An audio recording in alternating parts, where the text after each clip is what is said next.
Everyone, and happy Earth Day. My name is Lisa Pohlmann. I'm the CEO of the Natural Resources Council of Maine, and we are so glad that you joined us today. I hope this will become an annual Earth Day celebration. We're calling it Stories from the Frontline, Protecting the Nature of Maine. So this happens to be the 50th anniversary of Earth Day, and it comes at a strange time when all of us need the shelter of and the solace of nature as we try to figure out how to manage our lives in this pandemic. I hope that you're getting outside regularly to enjoy nature these days, and you should definitely do so today in honor of Earth Day. I'm going to turn now to some of the leaders we have worked with over the years to share a few stories of their achievements and our achievements that we've all made together for Maine's environment. I'm going to start with Laura Rose Day. Laura lives in Hollowell, and she's currently the president and CEO of Seven Lakes Alliance. That's a group that is leading efforts to protect the Belgrade Lakes. She was previously the executive director of the Penobscot River Restoration Project to restore sea-run fish to the Penobscot River. We once shared an office building for many years while that project successfully evolved, and I'd like to welcome Laura. Thank you, Lisa. Hello, everyone. First, I'm really honored to be able to share the story of the Penobscot River Restoration Project with you. I think it's really incredibly apropos of Earth Day because the Penobscot River project story really started 10,000 years ago.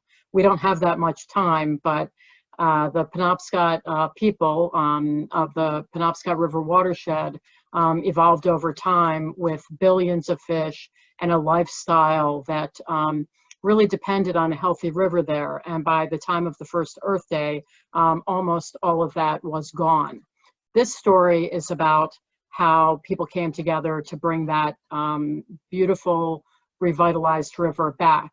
And it's really the beginning of the story because the restoration will go on for forever, we hope, but it's really a story that's still in progress. In the early 1970s into the 80s, there were battles over the future of the Penobscot River. And almost everyone in the Penobscot River watershed was involved.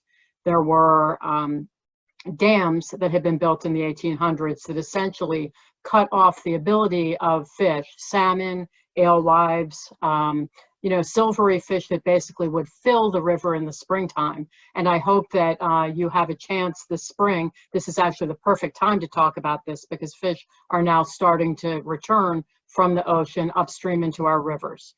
And so the Penobscot Project is about reconnecting the ocean to the inland streams that fish need to spawn. In turn, those fish used to support all the people of the region and wildlife. But industrialization changed all of that. Dams blocked the migratory passage upriver, but also factories and towns severely polluted the Penobscot River to the point where by the first Earth Day, the river really didn't resemble itself anymore. Earth Day really initiated the environmental laws of this country. And those laws in the 70s and 80s helped clean up the river. Log drives stopped, there were limits on pollution, but still those dams stood in the way.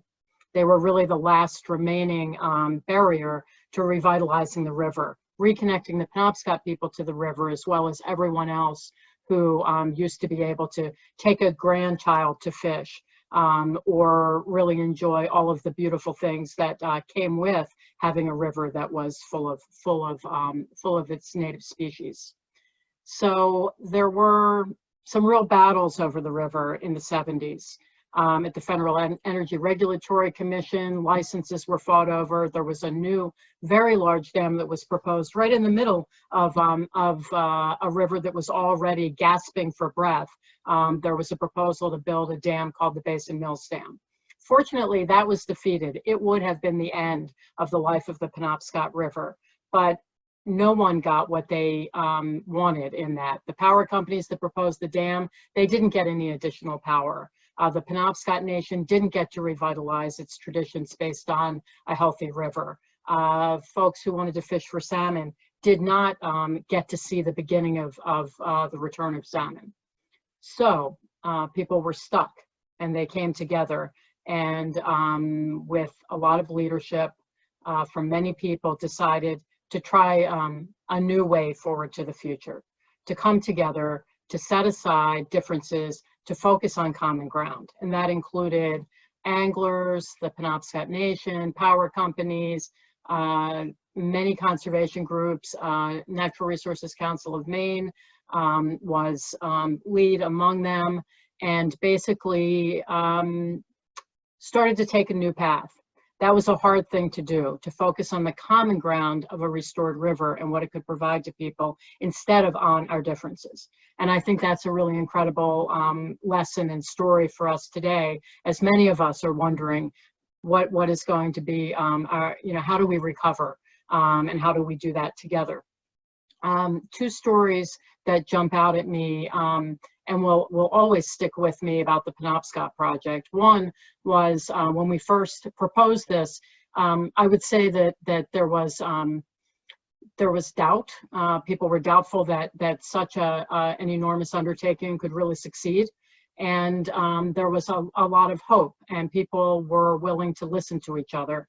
And I knocked on the door of a woman who lived on the Penobscot River, and she was in her 80s. She had always known the dam, which sat just below her home. Her children called that dam Grandma's Waterfall. And when I heard that, you can imagine that I knew what her connection was to the river as it looked to her, healthy, beautiful. But what I learned is that she really didn't know very much about the fish that ought to be there. And she came to really love the river and support the fact that those fish had a right to get upstream, and she appreciated what that would mean to the Penobscot Nation. And over time, she became a huge supporter of the project. Because people like her were able to listen and to join in the revitalization of the river, we were brought to another moment where John Banks of the Penobscot Nation and I were standing on a granite abutment that had been part of the dam, the VZ Dam, and watching the water just rush through. The power of that river, not just to provide electricity or power mills, but to really fuel the Penobscot Nation and all that we can really be as people and as a symbol for recovery, was just a tremendously powerful moment. And the next year, there was, for the first time, a national whitewater race that was able to run from basically from the Penobscot Nation, which would have been above 3 dams, to the down toward the ocean. And a Penobscot elder, Butch Phillips, and his son and granddaughter were able to participate in that together. And that to me was such a symbol of what we can do and how we can become connected through nature and its the power that it has to revitalize all of us. And as Lisa said, we should get outside because it reminds us the more connected we are to the river and to healthy nature, the healthier we are as people, individuals, and as a society. So Earth Day is a wonderful time to celebrate that, and I really appreciate being able to share the story that belongs to so many of us, and which is just beginning. Thanks. Thank you, Laura. Lovely, absolutely lovely. I appreciate that so much. Next up, I'm going to turn it to Lucas St. Clair. He is the executive director of Elliotsville Foundation. He lives in Hamden, I think. You still live there with your family. And he was the lead advocate for the creation of the Katahdin Woods and Waters National Monument. I had the great pleasure of working shoulder to shoulder with Lucas and many others on that important effort. So Lucas, take it away. Great, thank you, Lisa, and happy Earth Day, everyone. In these strange times, it's nice to feel connected with a lot of people as I do right now, despite the fact that I can't see you. But happy Earth Day, and what a cause for celebration, celebrating the 50th anniversary. So I'm going to tell you a story about the Katahdin Woods and Waters National Monument. And this is a story that started long before my involvement, with an idea of protecting a big swath of the Maine woods for a national park and preserve. It came after a lot of divestment and change of ownership of millions of acres of northern Maine that had been in the industrial forest ownership for over 100 years. And in the late 90s and early 2000s, this idea of a national park caught the attention of my mom, who decided that she would start using some of the proceeds from her company, Burt's Bees, to acquire land in northern Maine, and ultimately bought about 140,000 acres or so, 90,000 of which were contiguous on the eastern border of Baxter State Park. And she proposed that that would be the ideal site for a new national park, protecting the northern east branch of the northern part of the Penobscot watershed, the Wasatacook Stream, the Saboa Stream, and 90,000 acres of contiguous uninterrupted forest. Home to some of the charismatic megafauna that we all know in Maine, the lynx and the moose and deer and the critters that live in the rivers and on and on. It's a pretty majestic landscape. And when she proposed the idea, it was met with a tremendous amount of opposition.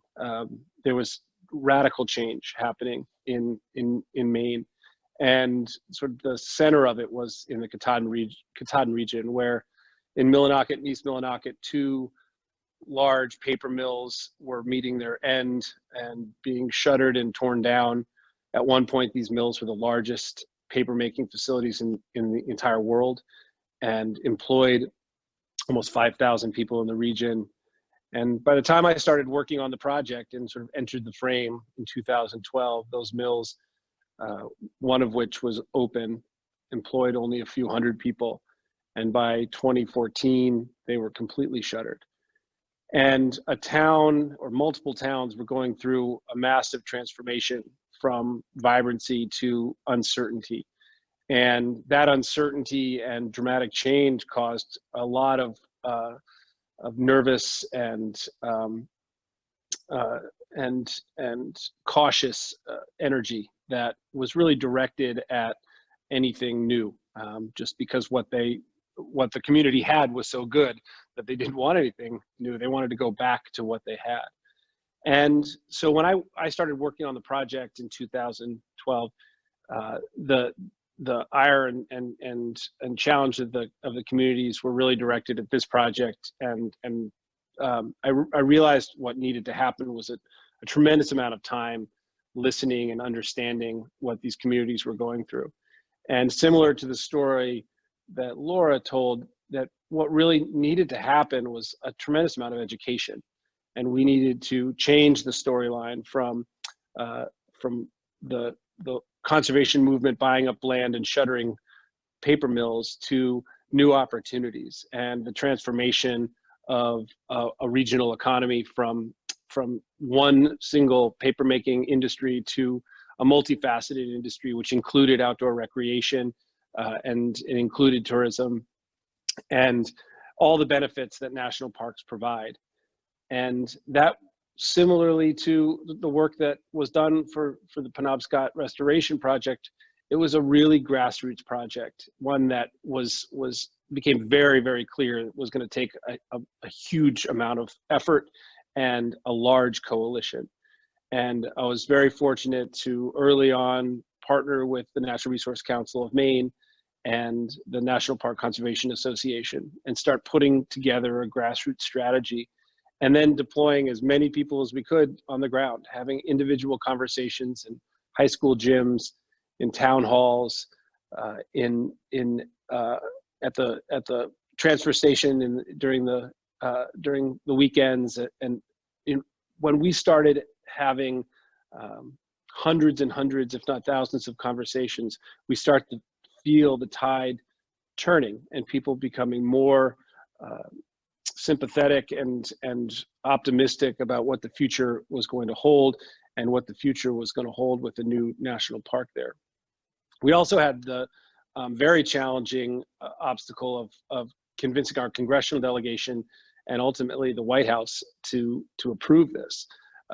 For 30 years, there had been opposition around a new national park, and the frame in which our congressional delegation understood this concept was one of real concern and not a lot of popularity. But we started to do polling and focus groups and recognized, or was able to show with data, like the work that had been done on the ground really had started to change minds. And ultimately that work led to a big public meeting.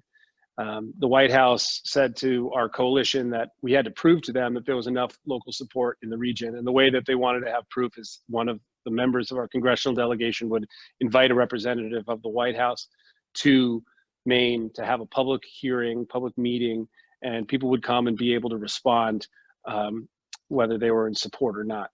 And so we knew that it was going to be a huge effort just to convince one of the delegation to invite the White House up, and that was our first challenge. Ultimately, we were able to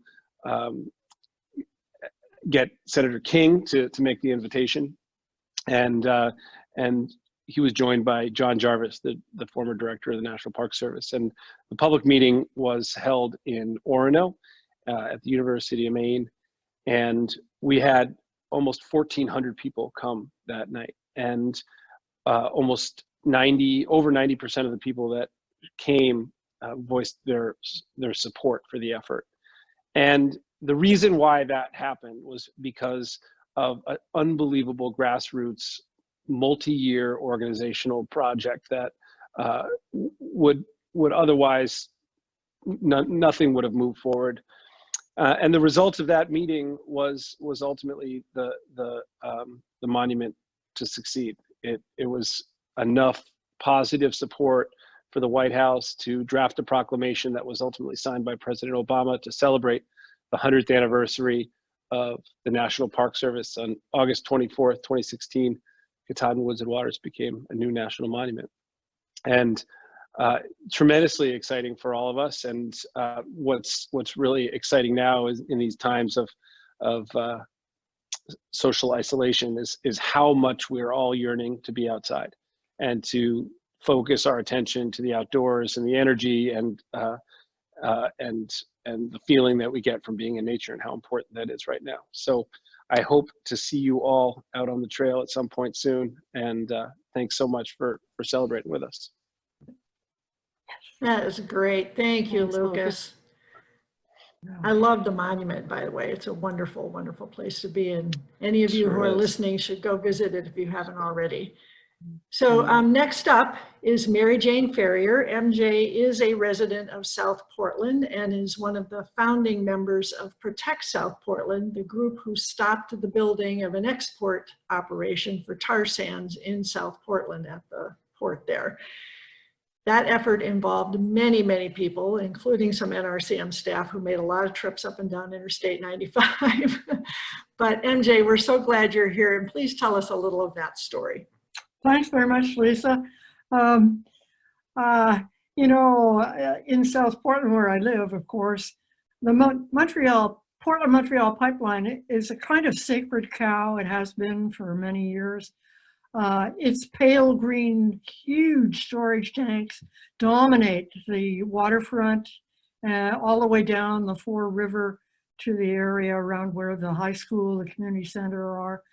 And it really dominates where I live in Ferry Village, which is up near Bug Light Park, very near the bay.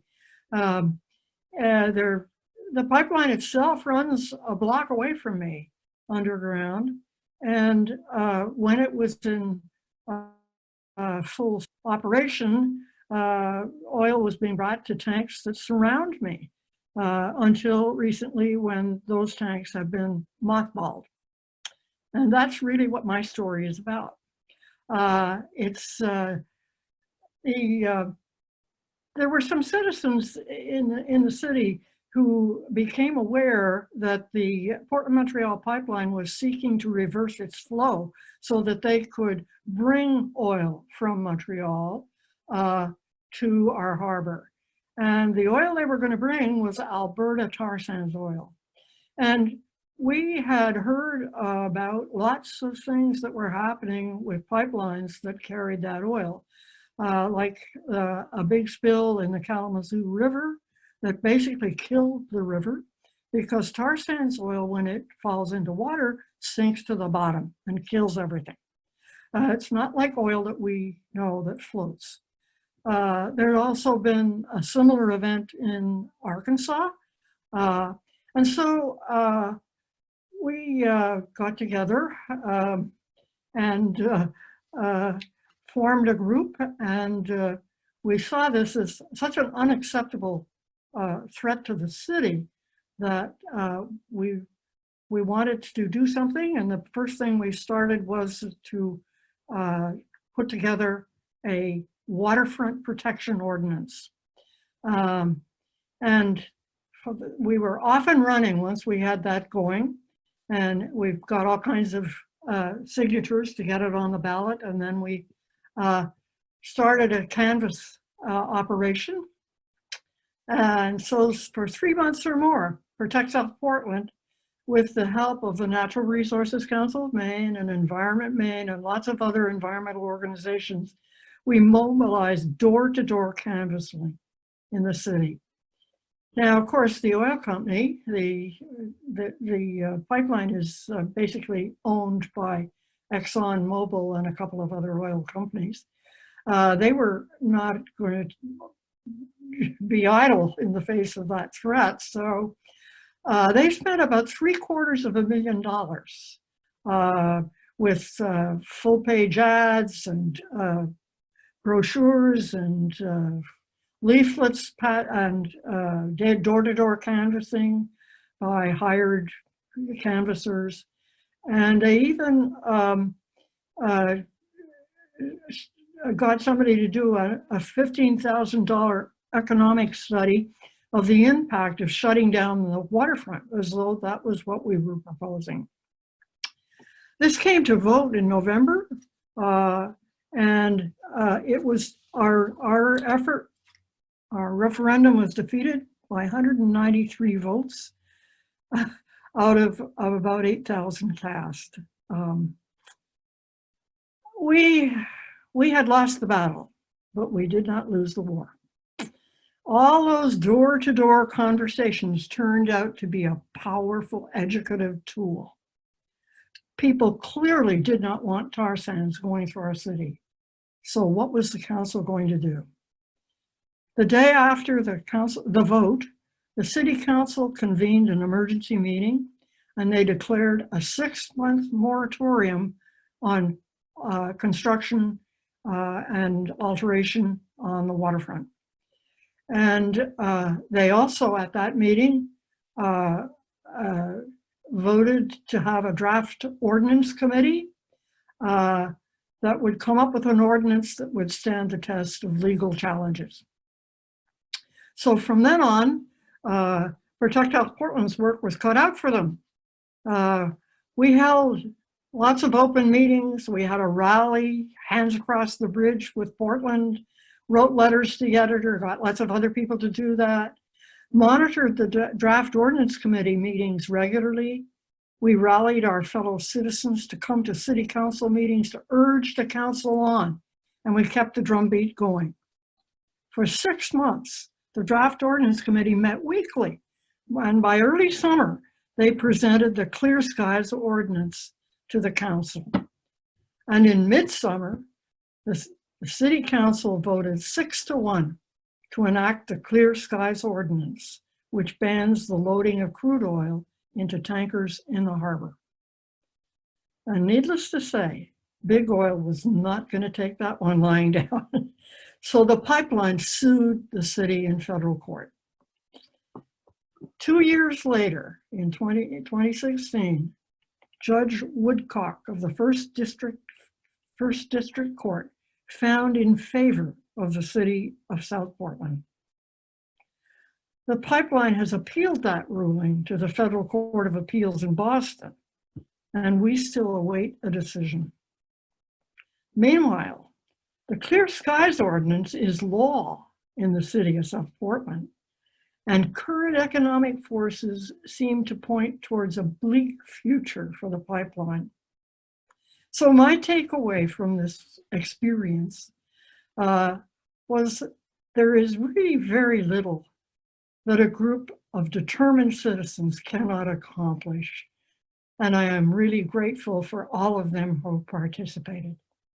Thank you. So nice. That is just wonderful, and many claps from the other Very speakers. inspiring. Oh, that's so great. So next up is Pete Didisheim, who is NRCM's Advocacy Director, and as probably most of you know, is the Grand Master behind much of what we do. He's been with us for 24 years. He has lots of stories to tell, but today he's going to talk about his personal work chairing the Friends of the Commons and securing local and Land for Maine's future funding to preserve a section of forest land in his hometown of Brunswick. Pete, take it away. Great. I'm so glad to be part of this. And in many ways, I feel like I'm where I am today at NRCM because of Earth Day 1970. And I also was involved in Earth Day 1980. And NRCM is doing a great Earth Week 2020 set of activities. So my story also involves a community that rallied to protect a place that we love. And it's a successful story, but I'm going to start just a couple weeks ago. So we were 2 weeks, it was actually about a month ago, we were 2 weeks into the pandemic and I needed to go for a run. The news already was awful and getting worse. So I put my earbuds in, I turned on my tunes, and the song that was playing was Wish You Were Here by Pink Floyd. At a time when we're sheltering in place and separated from the ones we love, that song suddenly had sad new meaning. Everything seems to be a sign these days. I ran to a trailhead a few blocks away in the Brunswick Town Commons, and it took me back, as it often does, to a run 20 years ago when I learned that these woods and trails just a few blocks away were at risk of being lost forever.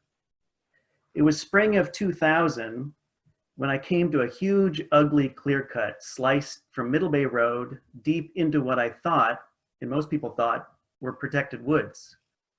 But I was mistaken. Bulldozers were creating a road for a major new subdivision planned by a local developer. And around the same time, a second developer cut a road into the commons from the east, the Harpswell Road. As it turned out, the land that everyone thought was protected wasn't. These new roads were on private land, not part of the original town commons. Back in 1719, the settlers of Brunswick were granted 1,000 acres as a commonage, which became known as the town commons. But of those 1,000 acres, only 71 acres remained protected. None of us knew this. In the 1940s, the US Navy, using its eminent domain power, had seized 900 acres to create the Brunswick Naval Air Station. It only seemed like the town commons was vast because those 71 acres were surrounded by hundreds of acres of undeveloped private land. But that land was steadily being converted into houses and neighborhoods and cul-de-sacs. So from the town office, I got taxation maps and aerial photos and figured out how much had already been lost and how fast. And I figured out that from 1980 to 2000, more than 265 homes had been built on land that was broadly referred to as the town commons. Houses were pushing ever inward toward the remaining protected core. We had no idea that the actual town commons was simply a small inholding within private lands destined for driveways, yards, and homes. So a bunch of us jumped into action to save the commons. We created a group, Friends of the Commons. We worked with the town to negotiate an option agreement with the two landowners that were developers. And after a bunch of haggling and pushback, they agreed to sell 112 acres for $525,000, but only if we raised the money in 8 months. Otherwise, the deal was off. So we fortunately had a very favorable town council, and we got them to commit $225,000, leaving $300,000 to be raised by Friends of the Commons. That was a lot. So we created a fundraising committee. We sent out mailers, we held events, we got support from the schools, from the Chamber of Commerce, from Bowdoin College, a bunch of other organizations and businesses, and we wrote a grant for $150,000 to the Land for Maine's Future program. And we got it, thank God. Then through an all hands on deck campaign, we raised $75,000 from residents and businesses and local foundations, and the land was saved. The 71-acre town commons became about 200 acres of protected land because we exceeded our fundraising goal and were able to purchase an additional parcel. It was such a wonderful example of people rallying for a piece of nature that we wanted to protect forever as a commons. So back to my run a few weeks ago. As I said, we're all looking for signs in these troubling times. So I'm running on the trail, passing a few parents, kids, and dog walkers, of course, at a safe distance. And I look down and I see a rainbow drawn in the dirt. I run a little further and there's a heart. Then the words hope and love. Then I arrived at the section that had been bulldozed 20 years ago, but the trees were now 20 feet tall. Back in 2000, I asked the town arborist if we should be planting trees to repair the damage, but he said no. The trees will grow back, and they did. Nature does heal itself. I went back for another run 2 weeks ago, hoping to see those symbols in the dirt, but they were gone, erased from rain and footprints. But on the way back, I picked up a stick, and I drew a rainbow and a heart and the words hope and love. Symbols for others to see in a place that will be protected forever through a community that came together to do something meaningful and lasting for our common future. And we couldn't have done it without support from the Land for Maine's Future. So that's my story. Thank you so much, That's Pete. great. Yeah. Wonderful. Yeah. Land for Maine's Future is such an important gift to Maine, and I hope we can continue to support it. Lastly, I am pleased to welcome Ania Wright. Ania is a resident of Bar Harbor. She is attending College of the Atlantic. She's a climate activist, also involved with Maine Youth for Climate Justice, and is a member of the current Maine Climate Council. She's a very inspiring speaker who I got to hear at a January meeting of a public meeting for the Maine Climate Council.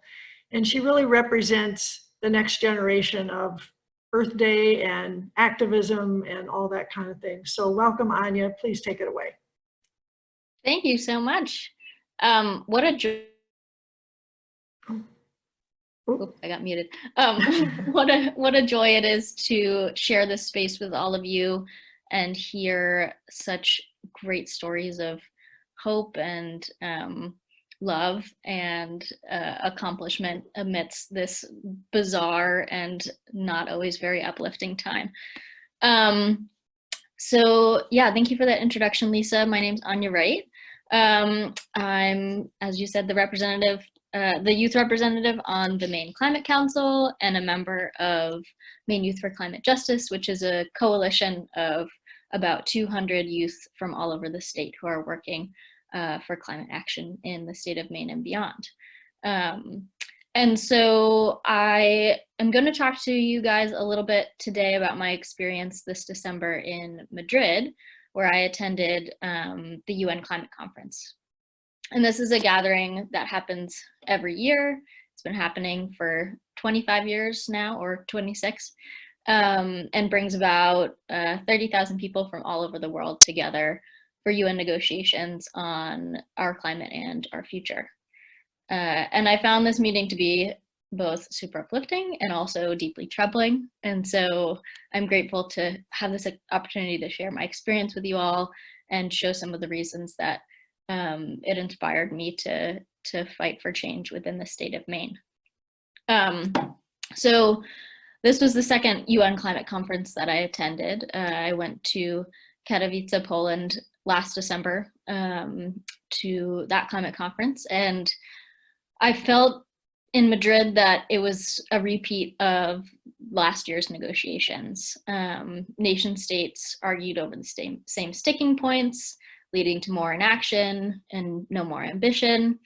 And I concluded that this is a common theme of these international negotiations, where rich developed countries like the US consistently slow down negotiations in order to avoid their responsibility to lead in addressing the climate crisis, and instead continue to protect their interests in continuing to be large emitters and the root of the climate crisis. So it felt really disappointing to be sitting in on negotiations and hearing nations block resolution after resolution, and instead push for solutions that would help their economies or help them maintain their power.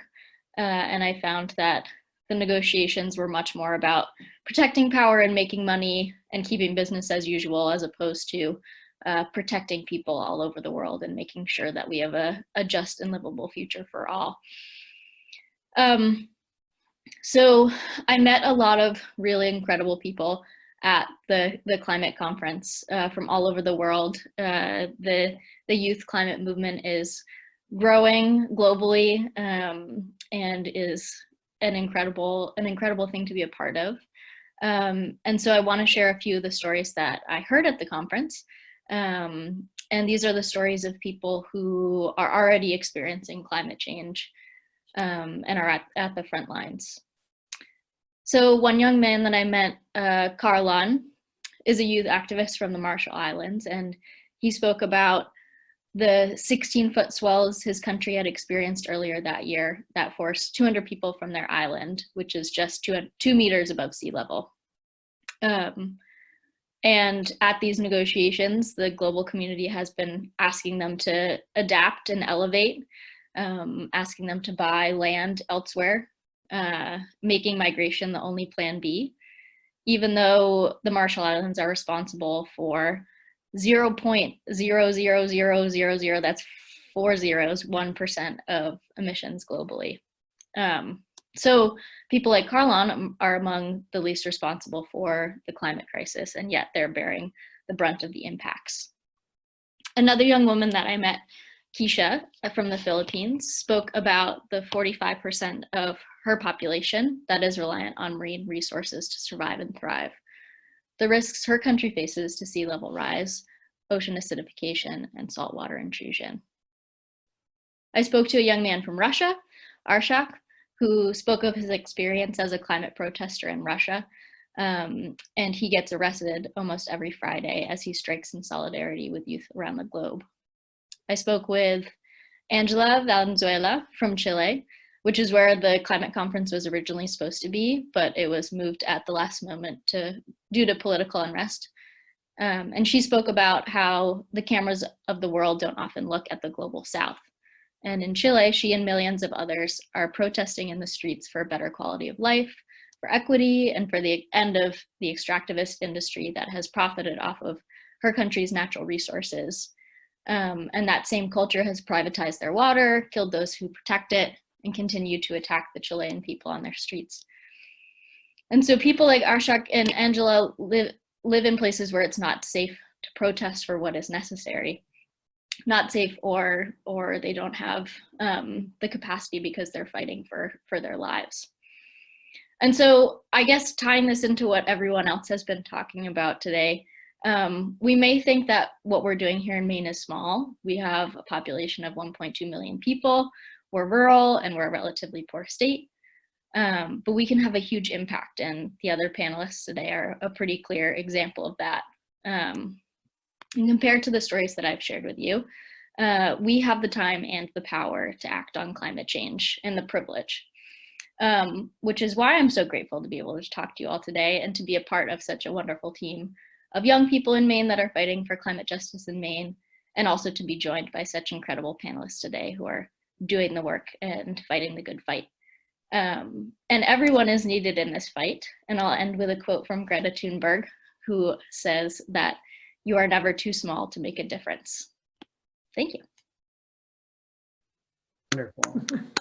Thank you. Thank you. Ania. Thank you, Anya. That is so fantastic. I hope everybody that's listening has felt as inspired as I have been about these stories. Thank you so much to all of our speakers.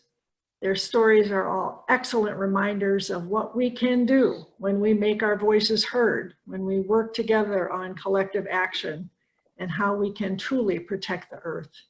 Thanks again to those of you who joined us today. Please stay safe and have a wonderful Earth Day.